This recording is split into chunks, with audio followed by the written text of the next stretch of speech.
Alright, what is going on, guys? It is your boy TKD123 here, back again here with another video. And y'all saw the title, y'all saw the thumbnail, you guys see the red lights. I don't even like red, but you guys see the red lights here in the back. There's a reason for all this, there's a method to the madness, okay?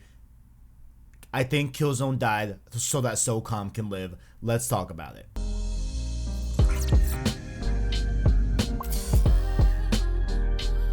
So where is this all coming from? Where is this all, bubbling from? Where is the origin of this whole thing?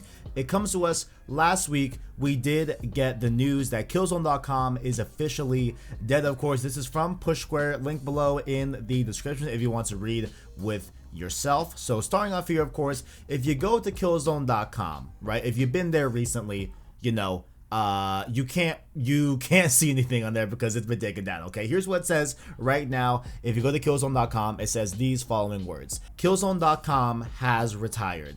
Dear Killzone.com visitor, the official website for the Killzone franchise has retired. Going forward, visitors to Killzone.com will be directed to PlayStation.com. While this change doesn't affect the online multiplayer modes, player stats, or ranking data for Killzone Mercenary and Killzone Shadowfall, it is no longer possible to create or manage clans in Killzone Shadowfall. We apologize for this inconvenience. Thank you to Killzone.com, many fans and visitors throughout the years for their enthusiasm and support. Sincerely, Guerrilla. So this could mean a lot of different things, okay? I think honestly this can mean three different things here. I mean, the one, before we even get to the three things, one, you can't go to Killzone.com anymore, and it looks like the only thing that's being affected is not your ability to play online matches, and none of your player stats I think are going to be affected, but what is going to be affected is managing or creating clans within Killzone Shadowfall, I believe, is the main culprit here that is pretty much going down, due to this whole thing.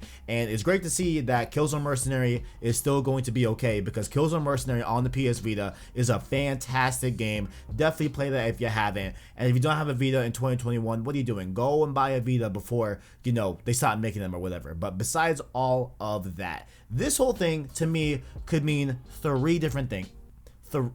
Three different things for the future of Guerrilla Games, right? Okay, so number one, it could mean that, hey, they're just done with Killzone. They're not going to make them. They want to focus on their main core franchise right now, which is the Horizon series. They want to double down on all fronts and just get rid of the Killzone name and just let the past die and just move on with Horizon. And I think that that is something that could easily be what this is. It could be fine, but we're going to speculate a little more here, okay? We're going to speculate a little bit more here.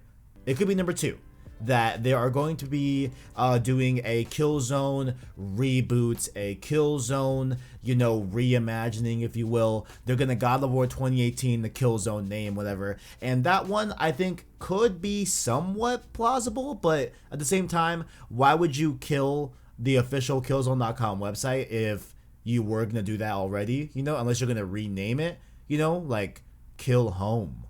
That was a horrible joke. Kill Home, Kev, for real? Kill Home? Kill Home? Okay, Kill Home.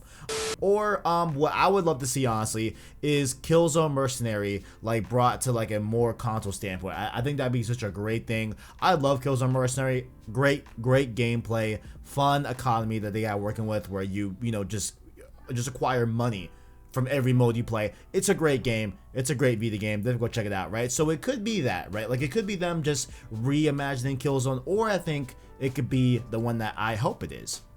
SOCOM is back. Now, this did not come out of nowhere, okay? I've been saying this for months. I've been saying this for probably years at this point, I think, honestly. I know I did a SOCOM video a few years back that was pretty big as well. And I was talking about the same kind of core things I'm gonna talk about here. But we do have some, just a little bit of developments here that I found with some research on this whole topic. And I think that there's a pretty interesting case here.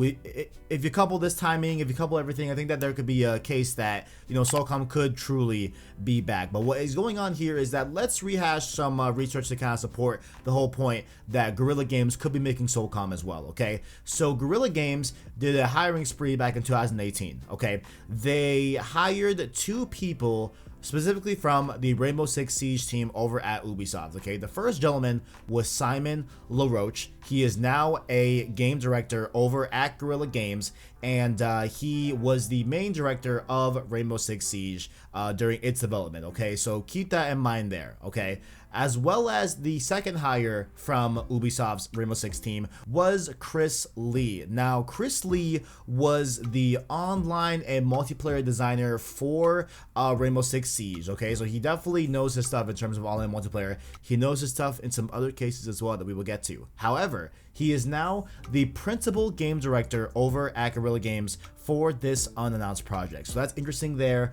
We'll see how that unfolds. But let's look a little bit deeper now into these two gentlemen's LinkedIn profiles, because there's some interesting things that I think you all are going to really, begin to see me connect some dots, okay, live, okay? Simon LaRoche's current project is an unannounced game at Guerrilla Games, okay?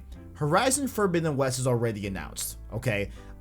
So there's clearly still something going on over there at Guerrilla Games that has not been talked about yet, that has not been announced yet. And I know what some of you are going to put down in the comment section, okay, that it could be an Horizon Forbidden West multiplayer co-op mode, which was rumored a few years back, and that was the whole thing. Yes, it could very well be that, but honestly, that's not fun to theorize, because that's pretty, it could definitely be true, right? But I think that there's some more to this, I think, in terms of like the different hires that they specifically hired from and picked from in terms of the overall game industry, okay? So let's go over to Chris Lee's LinkedIn page where we're going to see some interesting stuff here, okay? So he is currently working on an unannounced project as well at Guerrilla Games, of course. That's still chugging. However, ladies and gentlemen, if you look at his previous work, this man has worked on not one, not two, but 3 SOCOM games in the past. Those games specifically goes as follows: SOCOM Fireteam Bravo 3, SOCOM Confrontation, and SOCOM Tactical Strike. All of them for the PlayStation Portable. He did a lot of work in terms of multiplayer designing and level designing and game mode scripting and all that great stuff. He did a lot of work on those SOCOM games back in the day, right? So why would you go out of your way, okay, to hire a multiplayer designer for one of the biggest multiplayer games in recent memory with Rainbow Six Siege, okay? And along with that, he has just a coincidental previous work within the SOCOM franchise. He knows the SOCOM franchise off of these 3 PSP games and everything. So you can see why they were very, very selective in their pickings here. Like, why would you, why would you hire, first person shooter employees that made one of the best multiplayer games of the generation last year? I mean, not just last year, but last gen, and even continuing on with this gen with their PS5 and Xbox Series X versions.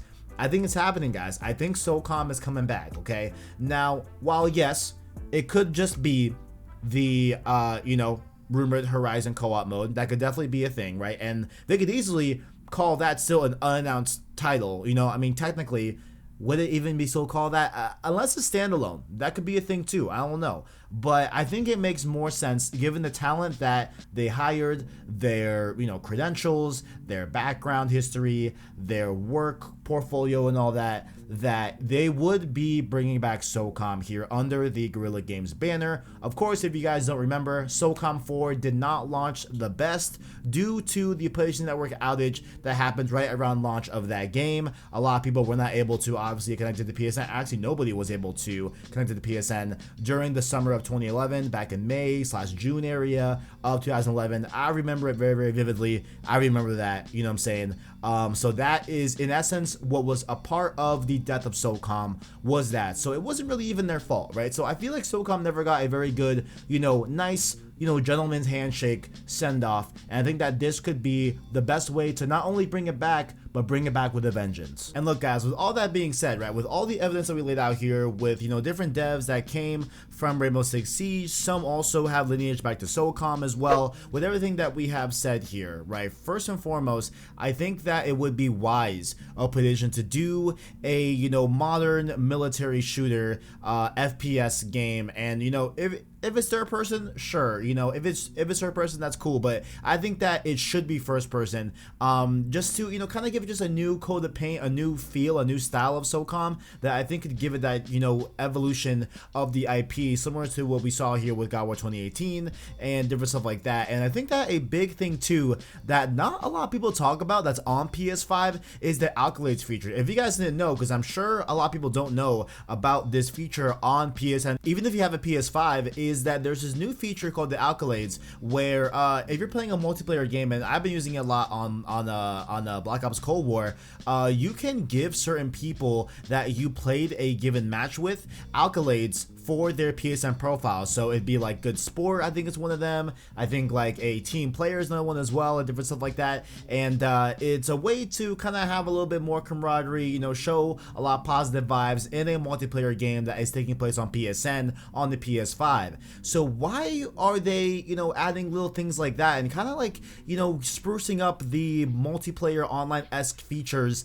Why did they revamp the party system and different stuff like that if they're not going to have any dedicated multiplayer games? Of course, we have factions too on the horizon, you know what I'm saying? And speaking of Horizon, we may have a Horizon co-op mode as well and everything, but I think that there's more to that than just factions and the supposed co-op from Horizon. I really think that there is something more to that. I think that if you have a big studio that used to make a big shooter that was Killzone, make a new IP, well, not new IP, like reinvent, reimagine a multiplayer IP from PlayStation's past, I think that SOCOM is the one to do it with, and I think that Guerrilla Games is the developer to really bring that to life. But most importantly, guys, what do you guys think about this whole thing? Do you want SOCOM to come back? Do you want a Killzone revamp, reboot, and everything? Do you want to see SOCOM in third person or first person? Let me know your thoughts down in the comments below. And make sure also, while you are down there, you can check out our description where you can find links to our Discord, our Twitter, and our Anchor link. That way you can listen to our long form content and podcast format. Those, of course, being the Road 2 series and the brand new, fully unveiled, revamped Save Slot podcast. Had a great one with the homie Arachnite on Sunday. Tune in next Sunday where we will talk a little bit more, and that Save Slot podcast will continue on a weekly basis on YouTube as well as podcast services via the Anchor link down below in the description. Like the video if you enjoyed it, as well as subscribe to PlayStation Source to keep up with the latest and greatest in all things PlayStation and PS5. Thank you all for watching, and as always, greatness awaits.